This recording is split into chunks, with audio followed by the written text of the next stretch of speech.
Hello everyone. यदि आप class 10th में इस बार 2026 में एग्ज़ाम देने वाले हैं तो आपको निश्चित रूप से जो है साइंस सब्जेक्ट की मैं जो वस्तुनिष्ठ प्रश्न का अभ्यास करवा रहा हूँ इसे निश्चित रूप से देखनी चाहिए। इसमें हम 80 क्वेश्चन को कवर करने वाले हैं और 80 क्वेश्चन पूछे जाते हैं जिसमें आपको 40 ही जवाब देने होते हैं और 80 क्वेश्चन आपको मैं प्रैक्टिस करवाने वाला हूं।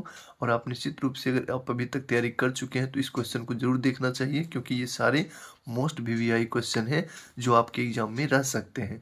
तो पहला क्वेश्चन है, कौन सी लेंस में वास्तविक एवं आभासी दोनों प्रकार के प्रतिबिंब बन सकते हैं? कौन से लेंस में देख सकते हैं, कौन सी लेंस में वास्तविक एवं आभासी प्रतिबिंब बन सकते हैं? तो ऑप्शन है उत्तल लेंस, अवतल लेंस या ए और बी दोनों या इनमें से कोई नहीं। तो इसमें आपका हो जाएगा उत्तल लेंस। उत्तल लेंस में जो है वास्तविक एवं आभासी प्रतिबिंब दोनों बन सकते हैं। नेक्स्ट क्वेश्चन है, हवा में स्वतंत्र रूप से लटका हुआ क्षैतिज चुंबक, हवा में स्वतंत्र रूप से लटका हुआ क्षैतिज चुंबक हमेशा आराम की स्थिति में रहता है। हवा में स्वतंत्र रूप से लटका हुआ क्षैतिज चुंबक हमेशा आराम की स्थिति में रहता है। कब रहता है? तो जब उत्तर दक्षिण दिशा में लटका हुआ रहता है। जब किधर रहता है तो ये आप याद रखेंगे क्योंकि चुंबक जो है हमेशा उत्तर दक्षिण दिशा में वो स्वतंत्र रूप से ठहरता है। तो जब ऐसी स्थिति में होता है तो वो आराम से लटका हुआ रहता है। चलिए नेक्स्ट है, जीवाश्म ईंधन के जलने पर कौन सी गैस मुक्त नहीं होती है?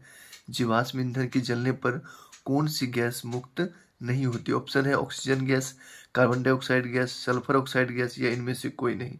तो इस पर आपका हो जाएगा ऑक्सीजन गैस। जीवाश्म ईंधन के जलने पर कौन सी गैस मुक्त नहीं, मतलब कौन सी गैस जो है मुक्त नहीं होती है, तो वो हो जाएगा आपका ऑक्सीजन गैस। उत्तल दर्पण में आवर्धन का महत्तम मान है।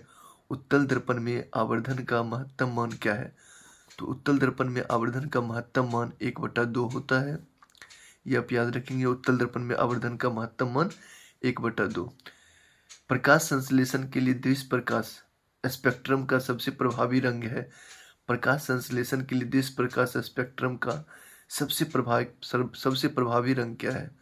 तो लाल या नीला या पीला या हरा। तो सबसे प्रभावी रंग जो है वो है आपका लाल।